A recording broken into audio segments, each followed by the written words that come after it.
ဒါက gravity ဒါအလဲက wind ဒါက earthquake နော်အဲ့တော့ gravity ကတော့အလုံးနားလဲပြီးတာကမ္ဘာဆွဲအားတိုင်းရှိနေတဲ့ဟာပေါ့နော်ဒါပေမဲ့ဒီကမ္ဘာဆွဲအားတိုင်းမှာပဲ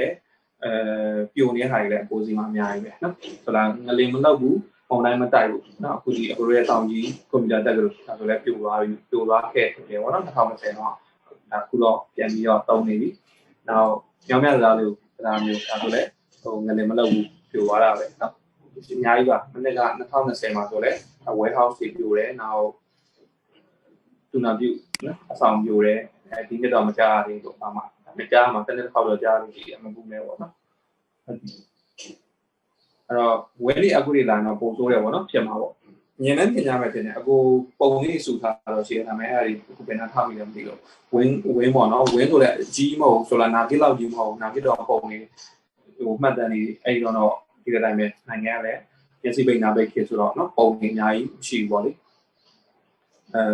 ဒီကနေ့ဒီမှာတော့ဆိုရင်ပုံမှန်ပေါ့နော် wind speed က maybe တိုက်ရင်40 မိုင်per hour အဲ့လောက်ပဲ40လို့60လို့80ပေါ့ MMBC ရပြောမယ်ဆိုရင်ဒီနိုင်ငံလုံးကမြို့ကြီးတွေရဲ့ basic wind speed က80 မိုင် per hour ပေါ့နော်အဲ့လောက်နဲ့တော့မှပဲအခုဒီမှာခေါင်မိုးတွေနော်တွင်းထွက်နေတာတွေပြိုနေတာတွေအများကြီးပဲမြင်လို့ရလားအဲ့မြင်လို့ရလူတွေအတွက်အခုလောက်တော့ရလိုက်ပါအောင်ဒီနားမှာထားလေဆိုတော့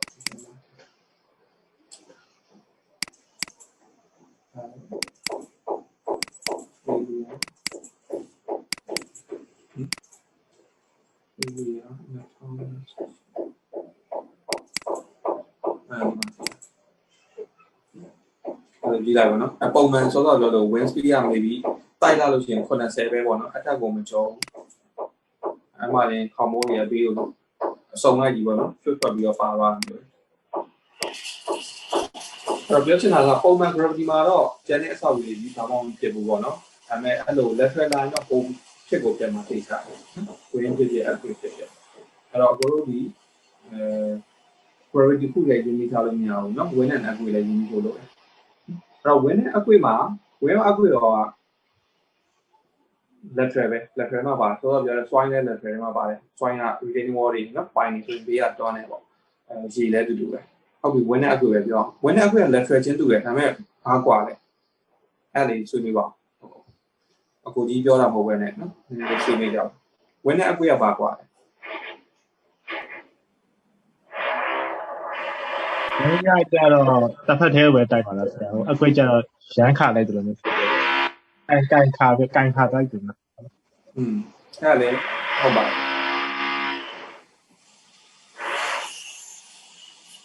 ဝင်းကအကွက်ရမှန်တယ်ပေါ့နော်သူကန်ခါလိုက်လို့ပဲဆိုတော့ဝင်းကတော့တစ်ဖက်သေးပဲတိုက်တယ်ဆိုတာကတိတ်တော့မဟုတ်ဘူးတကယ်တမ်းတော့လေဝင်းကလည်းသူက direction အကုန်ပေါ့နော်ဖြန့်ပြီးသွားတယ်ဥမာဒီရေဘူးပဲဆိုတော့ရေဘူးဆိုတာဒါ circular shape ပေါ့လေအဲ့တော့ဒီကနေတွန်းလိုက်တယ်ဆိုပေမဲ့ဒီဝဲရတာမဟုတ်ပြည့်တဲ့အတိုင်းပဲဝင်းကဘေးကိုဖြတ်သွားတယ်နော်ဒီလေတိုက်တဲ့ခါကျတော့ lee watt ပေါ့sorry wind watt ပေါ့ခေါ်တယ်ဟိုလေပြန်ထွက်သွားတဲ့ခါကျတော့သူက lee watt လို့ခေါ်တယ်ဘေးကဟာတွေတော့သူက side watt လို့ခေါ်တယ်ဆိုတော့သူလည်းအကုန်လုံးကိုဒါချင်းအကုန်လုံးဆွဲသွားတာပဲနော်ဒါအောက်အကွက်ရကြတော့လေသူကအောက်ခြေပါအဲ့လိုမျိုးလှုပ်ခါဆိုဖြစ်တော့ပို့ပြီးတော့ပြက်စီရပေါ့ဝင်ရကြတော့သူကဟိုဗာလဲအပေါ်ဘက်ကိုပဲတိတ်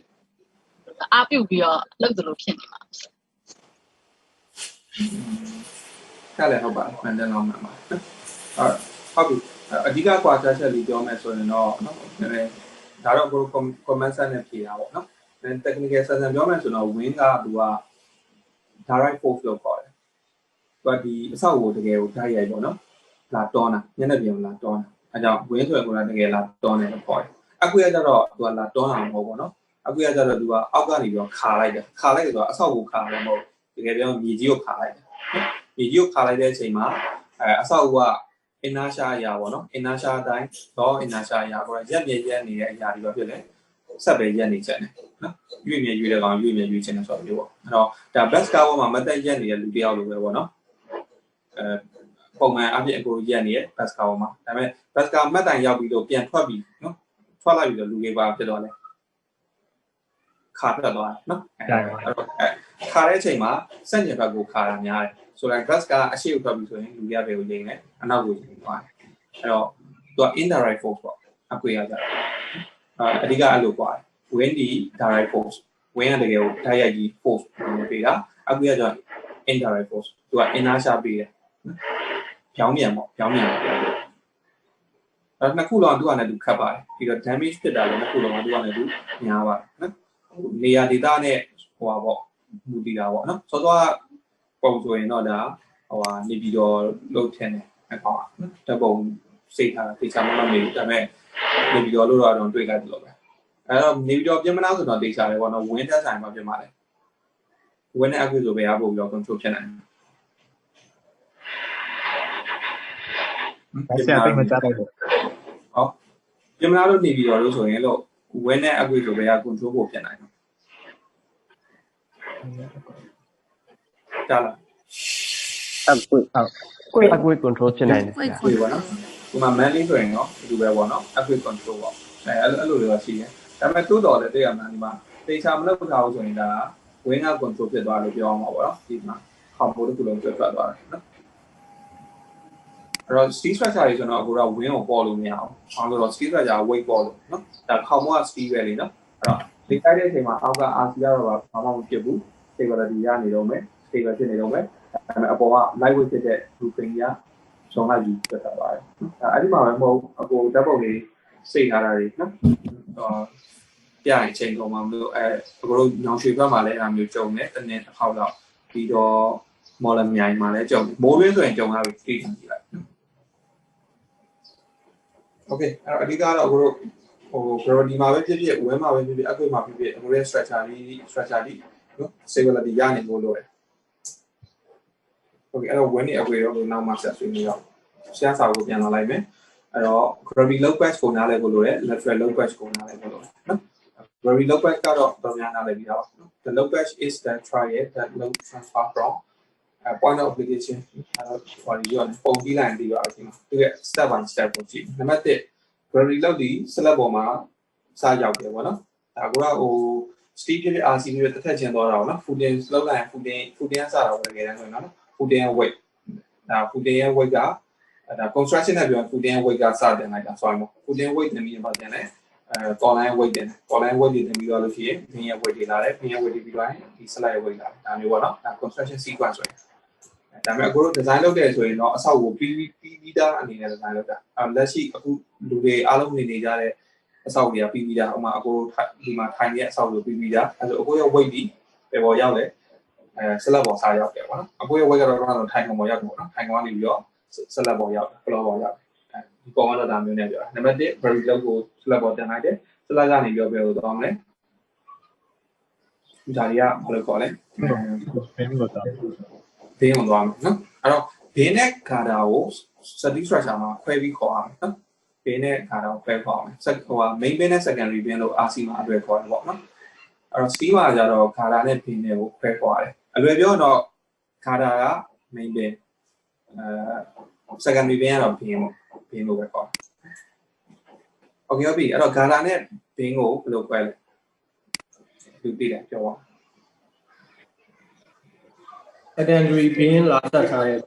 အားလို့ခေါ်secondary မှာလာဆက်ထားတာကခါတာအဲ့လိုလည်းပြောလို့ရပါတယ်နော် sorry secondary မှာလာဆက်ထားတာက secondary bin ပဲပေါ့နော် column လေးမှန်တယ်လို့မှန်တယ်ဒါပေမဲ့အဲ့ဒါ RC မှာပဲမှန်တယ်စတီးမှာကြတော့လေနှစ်ခုလောက်တော့ main တင်ပဲcolumn ကိုဆက်တဲ့ဟာပဲပြောအောင်နော် secondary bin တော့ဒါရှင်းတယ်ပေါ့ secondary bin ပဲဒီဘေးနှစ်ခုမှာအခုသူက direction နဲ့ခွဲတာ plan ကိုဆက်တာနဲ့ web ကိုဆက်တာနဲ့ပြန်ခွဲတာနော်plan ကိုဆက်တဲ့ကောင်ကိုခါတာလို့ခေါ်တယ် column ရဲ့ plan ကိုလာဆက်တဲ့ကောင်ကိုခါတာလို့ခေါ်တယ်နော် column web ကိုဆက်တာကဘေးပေါ့နော်ဘေးလို့ပဲခေါ်တယ် okay အဲ့အသုံးလုံးလေးတွေကနောက် article မှာလည်းတွေ့ရမှာအဲ့ဒါကြိုပြီးမိတ်ဆက်ထားတာဟုတ်ပြီအဲ့တော့ပထမဆုံး select ရဲ့ weight နော် select ရဲ့အရင်တော့လူရဲ့ weight က select ကိုရောက်မယ် select ရဲ့ weight ကဒီဘင်းလေးဒီရောက်မယ် secondary ဘင်းလေးဒီရောက်မယ်ပြီးတော့ဒီဘင်းကိုရောက်မယ်နော်secondary ဘင်းရဲ့ weight ဒီ secondary ဘင်းကနေတစ်ဆင့်ခါတာကိုရောက်မယ်ခါတာနဲ့တစ်ဆင့် column ရောက်မယ်အဲ့လိုပဲဒီဘက်ကဒီ web ကိုဆက်တဲ့ဘင်းပေါ့နော် failure ဘင်းလို့လည်းခေါ်တယ်အဲ့ဒီရိုးဘင်းပေါ့ရိုးဘင်းက weight ကလည်း column ရောက်မယ်နောက်ဆုံးတော့ column ရောက်တယ်နော် column ကနေပြီးတော့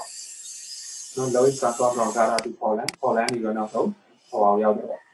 foundation ရောက်တယ်ပေါ့နော်ဒါစောစောပြောလို့ပေါ့ဒါထဲမှာတော့ RC column တွေပါရှိသေးတာပေါ့နော်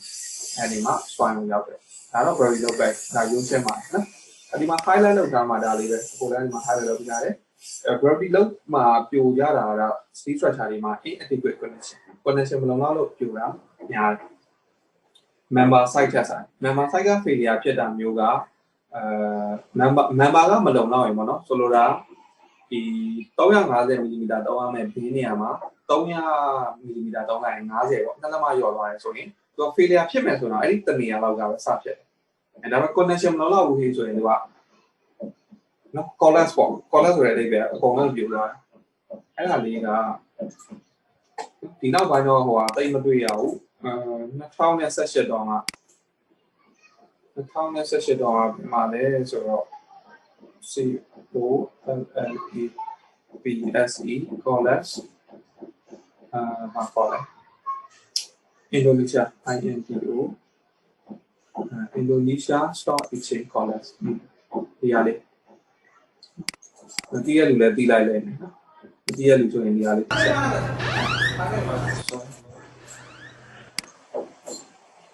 2018တလပိုင်းမှာ2018တော့တော်တော်ပြိုပဲဖေးတရားတွေတတိထားမိသလား2020တော့မပြိုတော့နေပေါ့နော်ဟိုက COVID လည်းဖြစ်နေဆိုတော့အဲဒီမှာဒါကန်တီဒီပါပေါ့နော်အဲမှာမြင်လိုက်တဲ့အတိုင်းပဲအခုဒီမှာကြည့် member ကမလုံလောက်တာမဟုတ်ဘူးတွေ့ရလိမ့်မယ် member တွေဒီ failure မဖြစ်ဘူး connection ပေါ့နော် cantilever ဖြစ်တဲ့အတွက်ကြောင့်ဒီဘက်က fixed action ပေးဖို့လိုတယ် moment connection အဲဒီက connection မလုံလောက်လို့ပြုတ်ထွက်သွားတယ်ပုံမှန်မှာမလို့နော်ဆိုတာကန်ဆိုးတာပေါ့ဒီမှာဒီတယောက်ဆိုဒီဘက်ရောက်ပြီးမှကိုပြန်သွားလိုက်တယ်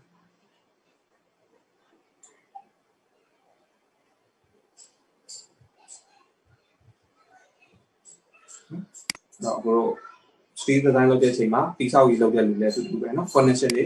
ဆိုရင် cantilever လိုမျိုးကိစ္စเนาะအရင်ရေးကြည့်ပါ okay ဒါ gravity low patch ပေါ့